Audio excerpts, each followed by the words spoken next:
کل جو میں نے کہا ام لیلا کا واقعہ اور ام داؤد کا واقعہ، کہ اولاد کی پریشانیاں والدین دور کر سکتے ہیں اپنی کرسی پہ 2 رکعت نماز پڑھ کے، کرسی پہ بیٹھے بیٹھے 2 رکعت نماز پڑھ کے بعد اولاد کی پریشانی دور کر سکتے ہیں۔ لیکن آج کے زمانے کا بڑا مسئلہ یہ نہیں، یہ بھی ہے لیکن اس سے بڑا، اولاد بے دین بن رہی، وہ ہمارے کنٹرول میں نہیں۔ مولانا بہت دل خوش ہوتا، بڑا سا اس کا بنگلہ ہے، کوٹھی ہے، کار ہے، بینک بیلنس ہے، بیوی اس کی زیورات سے لطیف اندھی ہے، خوشی ہوتی ہے ہم کو، لیکن بے دین ہے، نماز نہیں پڑھتا، واجبات کو نہیں مانتا، حرام پہ حرام کیا جائے۔ یہ وہ والدین کہہ رہے ہیں جن کی اولاد ان کا حق پورا دے رہی، زیادہ دے رہی، کہتے وہ ساری خوشی ہے، لیکن بہرحال بے دین اولاد جہنم میں جلے گی، اصل غم یہ ہے۔ تو میں نے کہا کہ چلیں، میرے ہاتھ میں 2 دن سے درد بھی زیادہ، پھر بھی یہ دعا بتا دوں، گرچہ اس کو لکھنے کی ہمت نہیں، طاقت نہیں۔ آیت اللہ تقی بہجت ہمارے وہ مرجع ہیں جن کا فی الحال تعارف کرانے کی ضرورت نہیں، ہو سکتا ہے 2 نسلوں کے بعد جو نسل آئے تو انہیں بتانا پڑے، لیکن بہرحال فی الحال ضرورت نہیں۔ صاحب اعجاز، جو معصومین کے معجزات آج کی نوجوان عقل میں نہیں آ رہے، وہ معجزات ان کے لوگوں نے اپنی آنکھوں سے دیکھے اور سنی سنائی بات نہیں، اتنے سارے لوگوں نے۔ تو اب میں پھر ذرا سا موضوع سے ہٹا، وہ ایک خاص عمل بتاتے تھے کہ اگر کسی کا مسئلہ یہ ہے کہ اس کی اولاد سیدھے راستے سے ہٹی ہوئی، نہ کوئی نصیحت اثر کرے، نہ کوئی مجلس اثر کرے، نہ کوئی اور عمل اثر کرے۔ ایک عمل ہمارے یہاں بہت مشہور ہے، لیکن بہرحال وہ زیادہ تر عورتوں کا عمل ہے بہت مشہور۔ مولانا ایسا بیٹا ہمارے ہاتھ سے نکلا، اس کی بیوی نے 5 روپے کا الو خرید کے اس کو کھلا دیا۔ یہ 5 روپے کا الو، جب یہ پوچھا تھا مجھ سے، اس وقت الو 5 روپے کا ملتا تھا، کالا الو۔ تو خیر اب وہ تو ایک مسل مشہور ہے، اور یہ ابھی بھی پاکستان میں آپ دیہاتوں اور گاؤں میں جائیے، ابھی بھی یہ ہوتا کہ یقین ہے کہ اس کے ذریعے سے پورا اپنے کنٹرول میں آ جائے۔ وہ والی دینداری نہیں چاہیے جو کالا الو کھلا کے مثلا حاصل کی جائے، اس میں آئے گی بھی نہیں کوئی۔ سارے عمل کر لیے، ساری دعائیں پڑھ لی، سارے جتن کر لیے، آپ کی مجلس میں بھی لے کے آگے تو اور فرنٹ ہو گیا۔ یہ تو ان کا جواب تھا۔ اور یہ ہے کہ وہ نصیحت بھی کر لی۔ آغا تقی بہجت ایک خاص عمل بتاتے تھے اور بہت لوگوں نے اسے فائدہ اٹھائے، حاصل کیا، حتیٰ یہ کہ اس ایام ازاں میں 4تھی مرتبہ یہ عمل مجھے پڑھنا پڑ رہا۔ برمنگم میں پڑھا تو لاہور میں لوگوں کی خواہش، لاہور میں پڑھا تو کراچی کی خواہش، کراچی میں پڑھا تو یہاں خواہش کسی نے نہیں کی، میرا خود ہی دل چاہا۔ تو وہ یہ کہ 2 رکعت نماز۔ اب سن لیجئے، یہ کل میری زبان پہ لفظ آ گیا تھا، ایک ہے نماز ہدیہ اولاد کل آئی، اور ایک ہے نماز ہدایت اولاد، وہ یہ آ رہی ہے۔ میں نے کل کہا تھا نا کہ والدین کے لیے تو ہم ایک نماز پڑھتے ہیں، اولاد کے لیے 2 نمازیں، کیونکہ واقعا دونوں مسئلے باپ کی راتوں کی نیند اڑ جائے۔ اگر دنیاوی اعتبار سے اولاد بہت ہی خستہ ہو، بہت ہی غریب ہو، اس کے گھر میں کھانے کو کچھ نہ ہو، تو دل چاہتا ہے اس کو برکتیں ملیں، اور اگر دنیاوی اعتبار سے ٹھیک ہے، دینی اعتبار سے بے دین، تب بھی باپ خوش تو نہیں ہوگا۔ تو 2 مسئلے ہوتے ہیں اولاد کے حوالے سے، کل ہدیہ، آج ہدایت، 2 رکعت نماز۔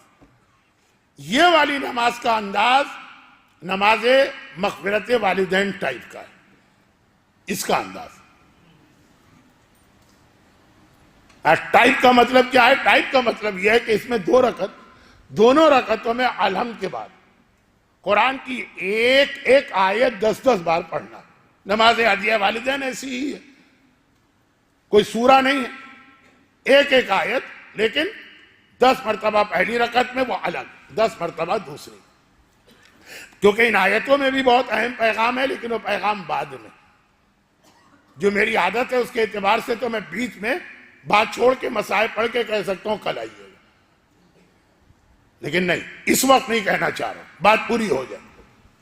پہلی رکعت میں الحمد کے بعد سورہ ابراہیم، سورہ نمبر 14، 14، 14، 14 کا لفظ ہمارے یہاں ویسے ہی بڑا مقدس لفظ ہے، وہ سورہ کا نمبر، ورنہ سورہ ابراہیم نام۔ اس کی وہ آیت آپ کو پڑھنا جس کی پڑوسی آیت آپ بہت پڑھتے ہیں۔ سورہ ابراہیم کی ایک آیت بہت مشہور، وہ جو مشہور آیت ہے یہ اس کے پڑوس میں ہے جو آج بتائی جا رہی، بلکہ پہلے وہ ہے پھر یہ۔ دو آدمی پڑوس میں رہتے ہیں لیکن راستہ ایسا، جب آئیں گے پہلے ان کے گھر سے گزریں تو پھر یہاں آئیں۔ ایسا کہاں ہوتا ہے؟ ایسا ہوتا ہے مدینے کی مسجد میں، شہزادی کونین کا حجرہ پہلے ہے، رسول خدا کا حجرہ بعد میں ہے۔ جبرائیل جب آسمان سے آتے ہیں پہلے حجرہ فاطمہ پڑھتا ہے، ان کو سلام کرتے پھر رسول کے پاس پہنچتے ہیں۔ مدینے میں، یہ مدینے میں ہے، آج بھی ہے۔ اور اس کا واقعہ اگر موقع ملا کبھی بتاؤں گا، موقع نہ ملا نہیں بتاؤں گا، لیکن قرآن کریم کے ایک بہت ہی مشہور آیت سورہ ابراہیم، اس کے پڑوس والی، وہ آپ کو پڑھنا ہے، نماز ہدایت اولاد۔ تو کون سی مشہور آیت؟ ربنا اغفر لی ولوالدی وللمؤمنین یوم یقوم الحساب۔ یہ جو آیت بالکل اس سے ملی ہوئی مگر اس سے پہلے، وہ آپ کو پڑھنا ہے ہدایت اولاد۔ رب اجعلنی مقیم الصلاۃ ومن ذریتی ربنا تقبل دعا۔ والدین کی آیت میں ہم نے کہا ربنا اغفر لی ولوالدی، ان کی مغفرت فرما، اس میں مغفرت کی بات نہیں آئی ہے، انہیں نمازی بنا۔ نماز خود ایک بہت اہم موضوع، چوتھے امام کی شہادت کی تاریخ ہو تو اور اہم ہو جاتا، لیکن آج اب گنجائش نہیں ہے زیادہ لمبی بات کی۔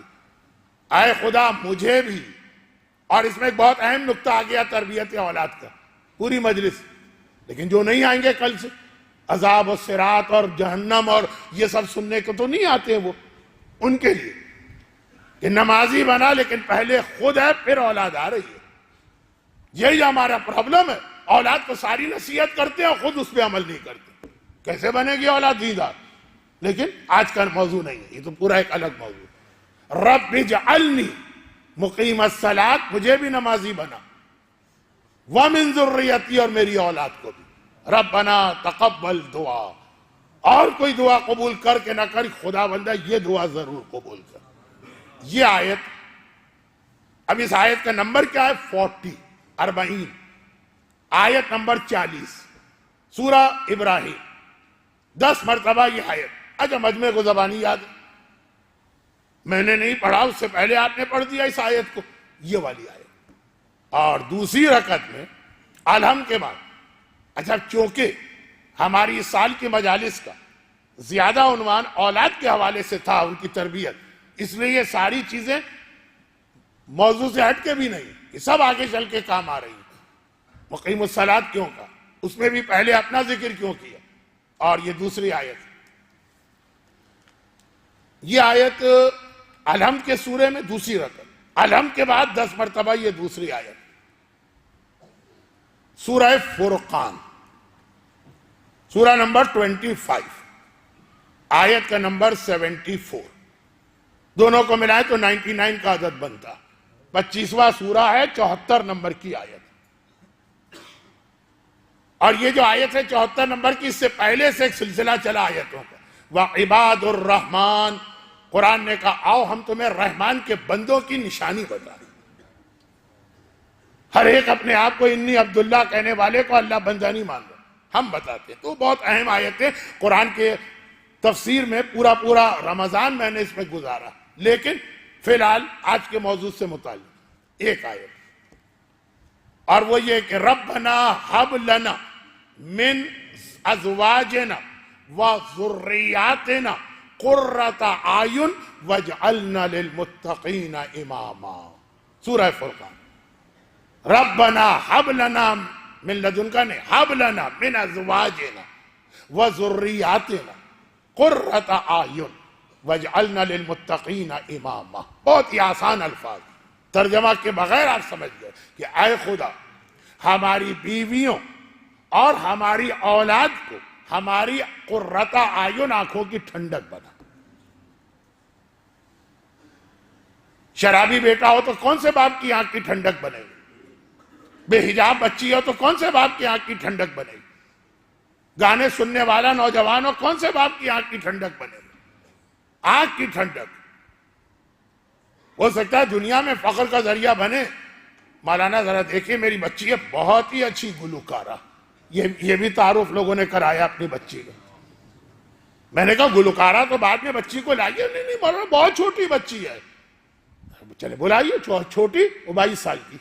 ایسے ہی وہ آ رہی ہے ٹہلتی ہوئی سلیو لیس جمپر پہنے ہوئے. خیر تو یہ ہے کہ آنکھوں کی ٹھنڈک نہیں ہو سکتا دنیا میں فخر کا ذریعہ بنے.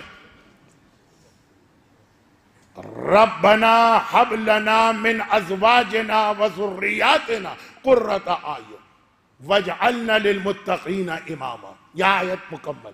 اور ہمیں متقی کا امام بنا. متقی کا امام تو مولا کا لقب ہے. تو کیا یہ آیت صرف مولا کے لیے؟ نہیں، ہمارے لیے بھی. وہ جو پیغمبر کی حدیث ہے کہ ہر آدمی اپنے خاندان کا سربراہ اور امام ہوتا. قیامت میں تم آؤ گے اپنے گھر والوں کے ساتھ آؤ گے تو اس طرح سے تو آؤ نا کہ آگے آگے تم چل رہے ہو تو پیچھے پیچھے نمازی بیٹا ہو، حجاب والی بیٹی ہو، پابند دین بیوی ہو. پیچھے جو گروہ آ رہا ہے وہ بھی ایسا کہ تمہاری شان بڑھے. معلوم ہے تم آ رہے ہو قیامت کے میدان میں لیڈ کرتے ہوئے، وہ بے نمازی ہے، وہ سور کھانے والا، وہ ہیمبرگر کھانے والا، بے حجاب گھومنے والی، وہ نامحرموں کے ساتھ بیٹھنے والی. ان کا امامت دنیا میں شاید چل بھی جائے، آخرت میں تو خود ہمیں شرم آ جائے گی. خیر اب یہ آیت کی تفسیر میں بہت سی باتیں آئیں گی، لیکن ایک نقطہ یہاں پر بھی بتا دوں تاکہ جو لوگ ان چیزوں سے ان کو دلچسپی نہیں، اصل موضوع بھی آگے بڑھے. پہلی آیت کے اندر نماز اولاد کے لیے ایک بہت اہم فریضہ قرار دیا. دوسری آیت میں آیت اصل میں ہم کو اولاد کے لیے چاہیے. خدا نے کیا کہا؟ ربنا حب لنا من ازواجنا وذریاتنا. اولاد آنکھوں کی ٹھنڈک بنانا ہے لیکن بیویوں کو شامل کیا. پیغام یہ دیا تربیت اولاد کے لیے اس کی ماں کا رول بہت زیادہ اہم ہوتا ہے. تربیت اولاد پیدا ہونے سے نہیں شروع ہوتی، شادی کے موقع سے شروع ہوا کرتی ہے. بیوی ٹھیک ہوگی تو اولاد کی آنکھوں کی ٹھنڈک ہونے کا امکان ہے. اب یہ پورا ایک موضوع آپ بھی اندازہ کر رہے ہیں. آج صرف یہ خیال کرتے ہوئے کہ آدھا مجمع کل نہیں آئے گا، وہ آج جس وجہ سے بھی آ گئے، مصروفیات ہیں، ویکینڈ ہے، جو بھی ہے، تو یہ دو چار جو اصل عنوان کے جملے ہیں وہ بھی ان کے کان میں پڑے. تربیت کیسے ہوتی ہے؟ نماز کے ذریعے. بیوی صحیح ہے، بیوی صحیح ہو تو اولاد صحیح ہوا کرتی ہے. اور اس کا بہترین پیغام اگر ہم کو ملا تو ام البنین کے موقع. مولا سے بہتر انسان اس کائنات میں آج تک نہیں دیکھا رسول اللہ کو چھوڑتے ہوئے. کائنات کا بہترین انسان کہہ سکتا کہ میں جس گھرانے میں شادی کروں میری اولاد تو میری ہی اولاد ہوگی. کہا نہیں، کربلا کا وارث چاہیے تو باپ اگر علی جیسا تو ماں بھی ام البنین جیسی ہونی چاہیے. اب عقیل کا جو واقعہ ہے اس میں بہت سارے اہم پیغام ہیں. ورنہ تو اس